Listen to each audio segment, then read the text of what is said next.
Aquella noche, el estreno de Gran Hermano 20 no fue un simple programa de televisión. Se alzó como un sepulcro televisivo en directo, la confirmación brutal e ineludible de que algo crucial se había quebrado en el corazón del reality más icónico de España. Lo que la audiencia presenció no fue un declive paulatino, sino la implosión de un mito, la devastadora caída libre de un coloso que prometía un regreso épico y entregó un triste, casi patético final. El brillo de antaño se disolvió en la amargura de la desesperación, marcando una era que parecía destinada al olvido. El aire se cortaba con la tensión de una expectación que rápidamente mutó en decepción. El desastre de audiencia fue en sí mismo un mazazo demoledor, una humillación en vivo que trascendió la simple cifra. El formato, otrora invulnerable, imploraba atención con trampas baratas y una producción que parecía haber perdido el rumbo, desesperada por fabricar un salseo donde solo existía un vasto y palpable vacío. Este colapso no era un accidente aislado, sino la trágica culminación de una serie de errores garrafales que desnudaron la esencia putrefacta de un espectáculo en decadencia. La indignación de la audiencia fue una marea imparable, un tsunami de críticas y reproches que inundó las redes sociales y los hogares.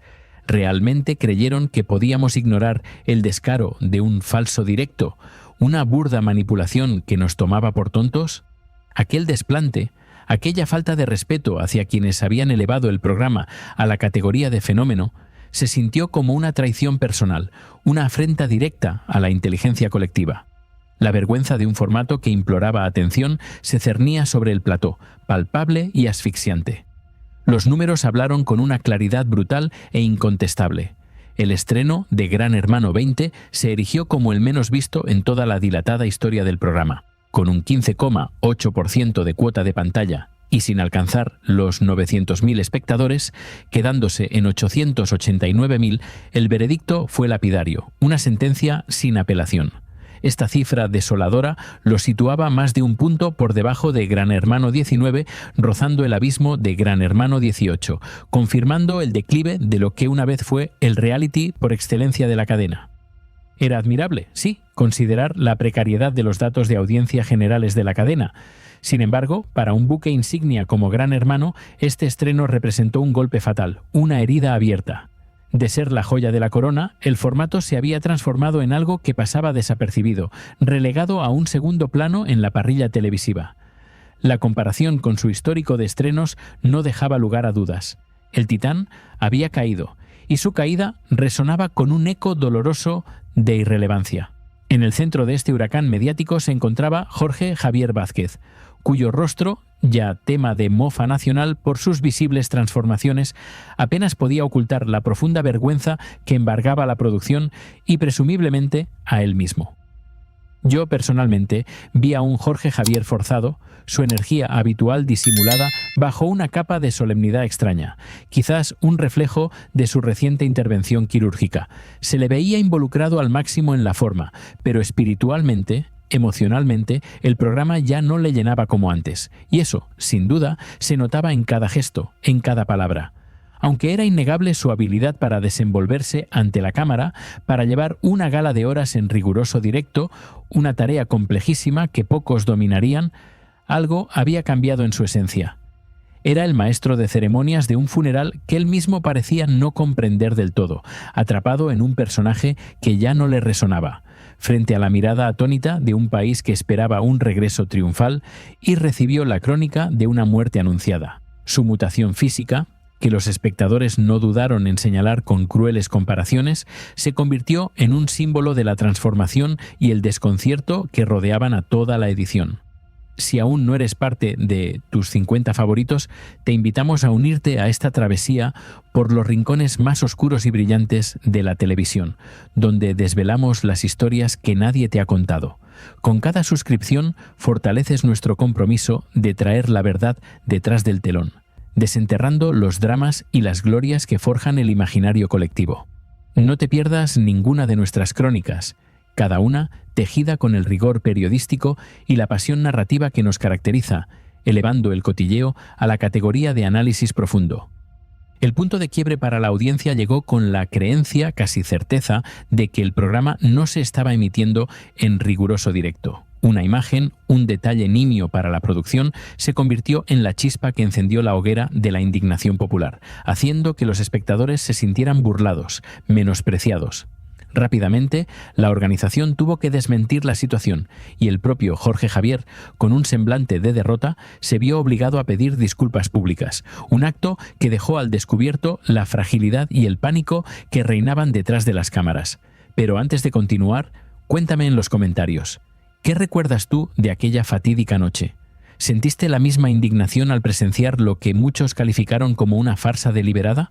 ¿O acaso el desplome de Gran Hermano 20 ya era predecible, una consecuencia inevitable de la dirección que la televisión de hoy ha tomado? Queremos leer tus opiniones, tus percepciones y tus propias crónicas de aquella velada que cambió para siempre la percepción de un gigante.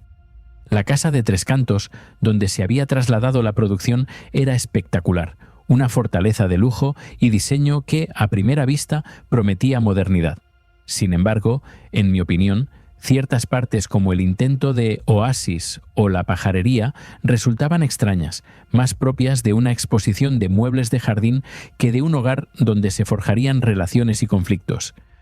Parecía que la esencia de Gran Hermano de antaño se había perdido en un intento forzado por impresionar, sacrificando la autenticidad por un brillo superficial y artificial. La indignación del público, el revuelo total, la cara de Jorge Javier mutando en pantalla, todo contribuía a la sensación de un espectáculo desorientado. La gente no solo comentaba su físico, sino también la sensación de que sus ojos, que antes le daban un aire intelectual, ahora parecían los de un pediglobo o un merluzo. Una observación cruel que reflejaba el desconcierto general.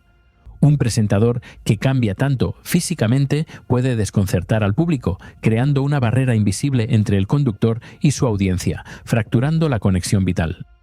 El desplome de este estreno fue mucho más allá de las frías estadísticas o las burlas en redes sociales. Fue la implosión de un mito televisivo, un reflejo incómodo de la televisión que estamos consumiendo y la que se niegan a soltar. Fue la evidencia brutal de que la fórmula del morbo fácil ya no basta. Que el público, aunque ávido de cotilleo, exige un mínimo de autenticidad, una chispa de verdad que en Gran Hermano 20 se extinguió antes de prender. Detrás de los números rojos y las disculpas forzadas se esconde la verdad de un espectáculo que ya no sabe cómo sorprender sin caer en la vulgaridad, perdiendo su alma en el intento. Esta es la crónica demoledora de la noche en que Gran Hermano perdió su alma, y Jorge Javier se vio atrapado en un personaje que ya no le llenaba, ante la mirada atónita de un país que esperaba un regreso épico y recibió un triste final. La tragedia de este estreno va mucho más allá de las cifras. Es la constatación de que la televisión, para sobrevivir, debe evolucionar, no solo en su forma, sino en su espíritu, recuperando la honestidad que antaño la hizo grande. La audiencia finalmente ha hablado, y su veredicto es un eco ensordecedor de cambio, una exigencia de respeto y autenticidad que resuena en cada rincón de la industria. Tras el estruendoso fracaso de su noche inaugural, Gran Hermano 20 se vio arrastrado a un abismo aún más profundo, revelando no solo las grietas en su formato, sino también la endeblez de sus cimientos humanos. La promesa de una nueva era televisiva se desmoronó bajo el peso de un casting que no fue insípido, sino un verdadero casting al vacío, una galería de perfiles idénticos que resonaban con la misma monotonía y falta de originalidad. Lo que una vez fue un crisol de personalidades diversas, ahora se presentaba como un espejo unidireccional, reflejando una visión estrecha y predecible de la convivencia. La mayoría de los concursantes compartían un denominador común, una juventud deslumbrante, sí, pero también una sorprendente homogeneidad en sus aspiraciones y en la superficialidad de sus relatos iniciales. Desde la modelo Curvy hasta la opositora de la Guardia Civil, pasando por el Mr. Sevilla, todos parecían extraídos de un mismo molde, perdiendo la riqueza de la diferencia que antaño cimentó el éxito del programa. Esta uniformidad, que se tradujo en una media de edad considerablemente baja, eliminó la perspectiva de las experiencias vitales que solo los años pueden otorgar, dejando un sabor agridulce de oportunidades perdidas. En otras ediciones, el público había celebrado la inclusión de participantes con edades comprendidas entre los 35 y los 60 años, o incluso más, aportando una madurez y una sabiduría que enriquecían el microcosmos de la casa. Sin embargo, en esta 20ª entrega, la ausencia de tales figuras fue notoria, casi una declaración de intenciones por parte de la producción. La de apostar por el morbo instantáneo, por los cuerpos jóvenes y atractivos, en lugar de la complejidad de las almas. Se priorizó el brillo efímero sobre la profundidad del ser, condenando al programa a una existencia efímera y olvidable. Dentro de este escenario de perfiles calcados y aspiraciones predecibles, surgió una figura que, inesperadamente, se erigió como un faro de dignidad en la oscuridad de la vulgaridad. Marco. Este concursante, en un giro dramático que la producción jamás anticipó, protagonizó un abandono in extremis, en pleno directo, un acto de rebeldía que sacudió los cimientos del plató y del formato mismo. Se le presentó una encrucijada familiar demoledora, la confrontación con un hermano con el que llevaba años sin hablarse, una herida abierta en el seno de su linaje. Ante la propuesta de la organización de explotar este conflicto personal para el deleite de la audiencia, Marco, con una entereza admirable, pronunció un rotundo no. Sus palabras resonaron con la fuerza de un manifiesto. No todo vale, tengo mis principios, no voy a protagonizar escándalos en la tele con el hermano. Su declaración fue un misil directo a la línea de flotación de la cadena, un recordatorio brutal de que existen límites, que la dignidad humana no se vende por unos minutos de fama ni por un contrato televisivo. No quiero que esto se convierta en una pesadilla, afirmó ante un país que observaba atónito. La cara de todo el equipo del programa, desde el presentador hasta los directivos, fue un poema de estupefacción y derrota, al ver cómo aquel salseo tan anhelado se les escapaba de las manos, negándose a entrar en la flamante casa de Tres Cantos. Fue un clímax de la hipocresía, la negación absoluta de la fórmula que la producción creía infalible, dejando al descubierto la verdadera intención detrás de las cámaras. Premiar la disputa, la confrontación, el drama familiar, pero jamás la paz o la resolución íntegra. Este desplante histórico marcó un punto de inflexión, una evidencia innegable de que la audiencia empezaba a exigir algo más que circo y pan. Pero la desesperación por crear contenido no se detuvo ahí. La mecánica del programa se tornó confusa, casi absurda, con un carrusel de entradas y salidas que desdibujaba la esencia de la convivencia. Se anunció una falsa expulsión de Sofía, un engaño diseñado para despistar a los participantes, que solo añadió confusión y una sensación de manipulación al ya tambaleante barco de Gran Hermano. ¿Qué sentido tenía tanta parafernalia si el objetivo primario, la presentación y el conocimiento profundo de los concursantes, quedaba relegado a un segundo plano? La primera noche, en lugar de dedicarse a tejer lazos y presentar a los personajes en profundidad, se convirtió en un festival de idas y venidas, de reglas que mutaban con la luz del plató.